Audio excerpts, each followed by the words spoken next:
everyone, this is Jim Punky-Yampsis here at Collision Conference 2023. It's been an amazing day so far, lots of learning and sharing, but we have Amy Peck here who is going to share something, insights on a topic that I really didn't know a lot about. In the last 10 minutes or so, kind of filling the gaps, and I'm excited to have you on the show here, so thanks for being here today. Thanks so much, this is great. It's great to be here at Collision, and yeah, I'm excited. Let's chat. What are we going to talk about? So first of all, you've been to Collision. You're not first year at Collision. You've been to Collision. Yeah, I have, and it's not as overwhelming as Web Summit. So, because we were discussing this, it was first time here. Yes. And so they kind of overwhelmed a little bit. It's a lot. It's a lot.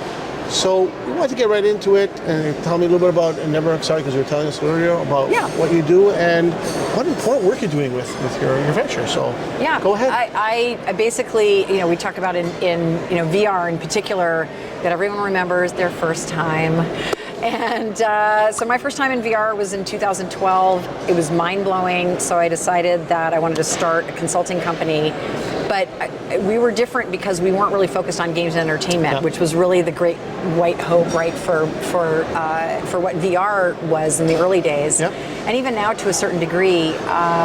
So I really, built my company around helping large companies understand the landscape of technology. So starting with immersive, AR, VR, which is our core specialty, and then how to layer in blockchain. And now, of course, the belle of the ball, AI. Yes.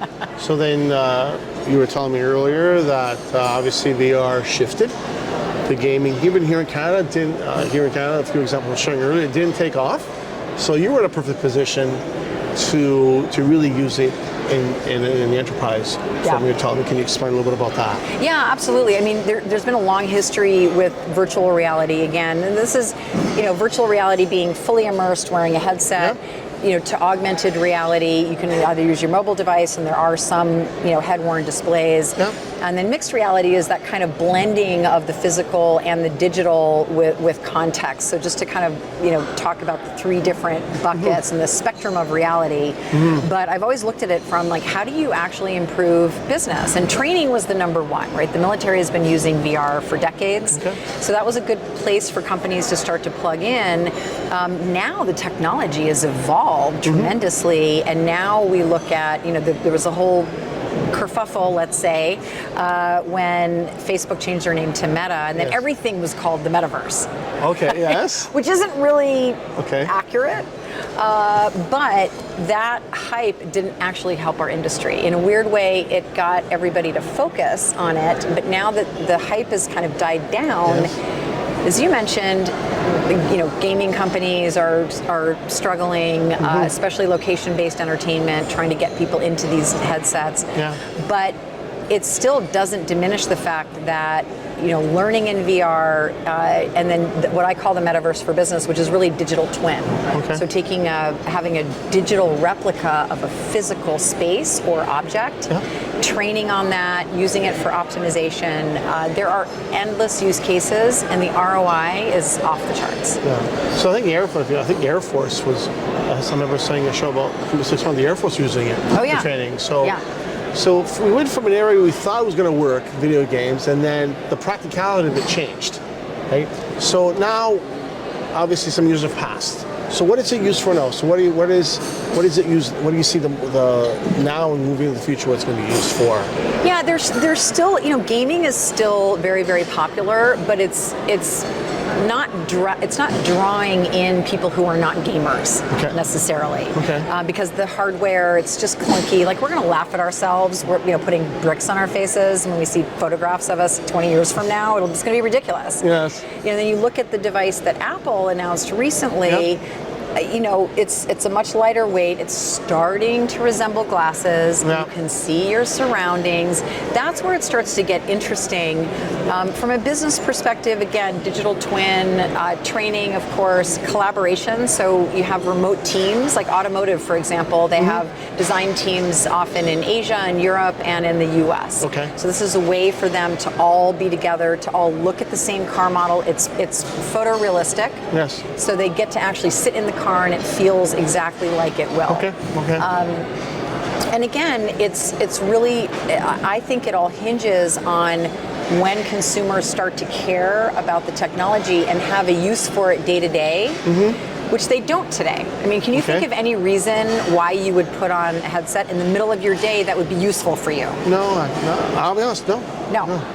I'll be honest. Now, if it were a pair of glasses, instead of looking at your phone, would you then put on a pair of glasses that would give you directions or show you, maybe you're going to a new city, show you some restaurants? What I want to use it for is next year, Collision, when I speak to somebody that I only had a 5-minute conversation with and they remember my name and I forget theirs. I want that to just pop up in my field of view with glasses. Like that would be a great use.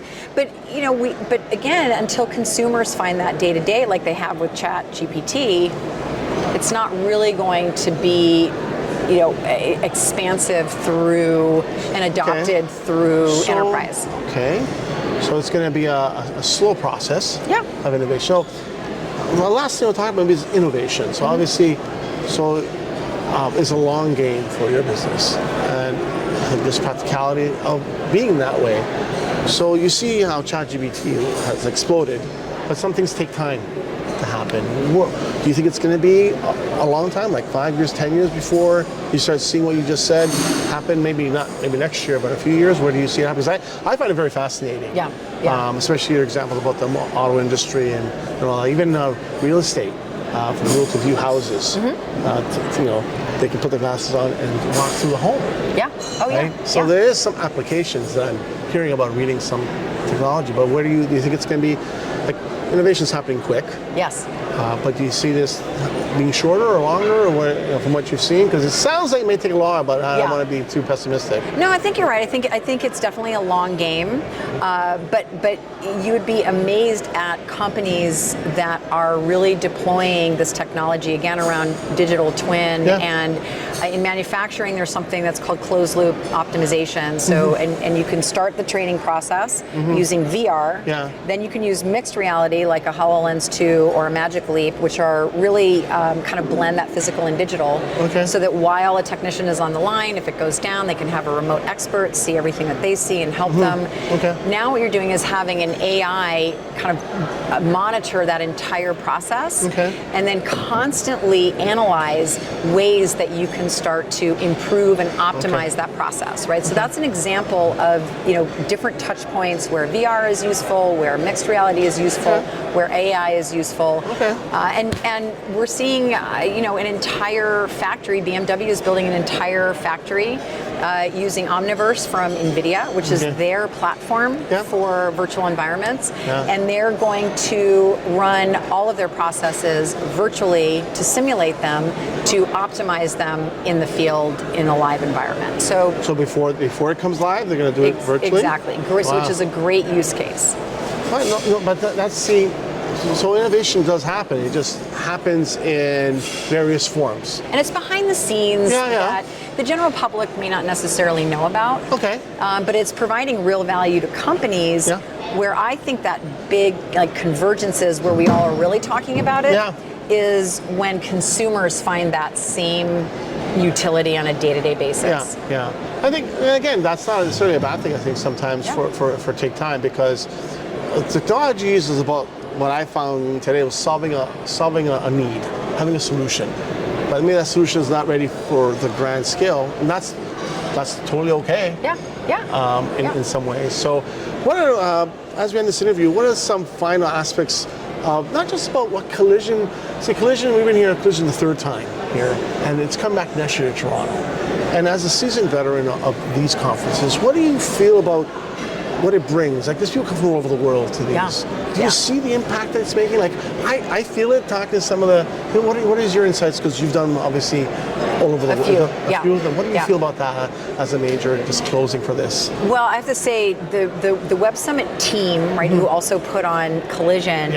This is one of the most well-run conferences, and they're very, very thoughtful about the content and the speakers and all the exhibitors, and it's an incredible meeting of the minds. And I have to say, the people that you meet here at Collision from all over the world, there's also this anchor of Toronto and people who are here, businesses who are here. So it allows people to cross-pollinate in ways that they would never get the opportunity to. And I'm excited to come I've now been doing these conferences for about 3, maybe I think 4 years. Yeah. And I enjoy them. I think they add incredible value. They Yeah. are a little bit overwhelming, but in a really good way. Well, we have fun with that. I have fun with that as much as I can because at the end of the week I tease use your first one. I want to see how you look. Oh yes. When you're done. Be exhausted. You're going to be dragging yourself to the airport, but that's okay. It'll be good. But I want to leave you with this. I really, I want to leave you with this. Is that what I've seen is some of the speakers that come here are just on the top of the game of their topic. And I had a chance to sit down today, hopefully tomorrow. But that's why I appreciate these interviews, to bring light to a topic maybe that we're not aware of yet, right? But in the next few years, we'll start to see it happen. Yeah. And like I said, we were telling earlier about gaming didn't succeed. It is what it is, but we're finding another use. There's another use for it. Yeah. And you were prepared for it. So I'd like to thank you for your time today. Thank you. And explaining this. And it's great to collide and connect a collision. Absolutely. Right? You got it. I love it. So thank you very much, Amy, for being here. And thanks everybody for watching our amazing video series from Collision in Toronto.